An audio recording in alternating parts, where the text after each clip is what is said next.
പട്ടാമ്പി പുതിയ പാലത്തിന്റെ നിർമ്മാണം വേഗത്തിൽ പുരോഗമിക്കുന്നു. തൂണുകളുടെ നിർമ്മാണമാണ് നടക്കുന്നത്. ഭാരതപ്പുഴയ്ക്ക് കുറുകെ പുതിയ പാലം നിർമ്മിക്കണമെന്ന പട്ടാമ്പിക്കാരുടെ ആവശ്യമാണ് വർഷങ്ങളുടെ കാത്തിരിപ്പിനൊടുവിൽ നടപ്പാകുന്നത്. പട്ടാമ്പിയിൽ പുതിയ പാലം പണിയണമെന്ന ആവശ്യത്തിന് 2 പതിറ്റാണ്ടിലേറെ പഴക്കമുണ്ട്. പഴയ പാലം നിലനിർത്തി പട്ടാമ്പി തൃത്താല പഞ്ചായത്തുകളെ ബന്ധിപ്പിച്ചാണ് ഭാരതപ്പുഴയ്ക്ക് കുറുകെ പുതിയ പാലം നിർമ്മിക്കുന്നത്. തൃത്താല പഞ്ചായത്തിലെ ഭാഗത്തുള്ള പഞ്ചായത്തിന്റെ തൂണുകളുടെ അടിത്തറ നിർമ്മാണമാണ് ഇപ്പോൾ പുരോഗമിക്കുന്നത്. പാലത്തിന്റെ നിർമ്മാണത്തിനായി 40 കോടി അനുവദിച്ചിട്ടുണ്ടെങ്കിലും 33 കോടിക്കാണ് നിർമ്മാണ കരാർ എടുത്തിട്ടുള്ളത്. ജാസ്മിൻ കൺസ്ട്രക്ഷനാണ് പദ്ധതിയുടെ ടെൻഡർ എടുത്തത്. 2 വർഷത്തെ കാലാവധിയാണ് പ്രവൃത്തികൾ പൂർത്തിയാക്കുന്നതിനായി അനുവദിച്ചിട്ടുള്ളത്. കിഫ്ബി പദ്ധതിയായ പാലത്തിന്റെ നിർവഹണ ഏജൻസി KRFB ആണ്. പുതിയ പാലം പണിയുമെന്ന വർഷങ്ങളായി പറയുകയും സ്ഥലപരിശോധനയും മറ്റും പലതവണ നടക്കുകയും ചെയ്തതോടെ പാലം വരുമെന്ന് പറയുന്നത് വാഗ്ദാനമായി തുടരുമെന്ന പ്രചാരണം ശക്തമായിരുന്നു.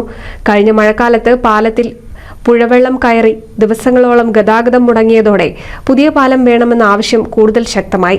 സ്ഥലമേറ്റെടുപ്പ് നടപടികൾ പൂർത്തിയാക്കേണ്ടതുണ്ടെങ്കിലും പാലത്തിന്റെ പണി തുടങ്ങിയതോടെ പട്ടാമ്പിയിൽ പുതിയ പാലം വരുമെന്ന കാര്യം ഉറപ്പായ സന്തോഷത്തിലാണ് നാട്. NCV news, Thrithala.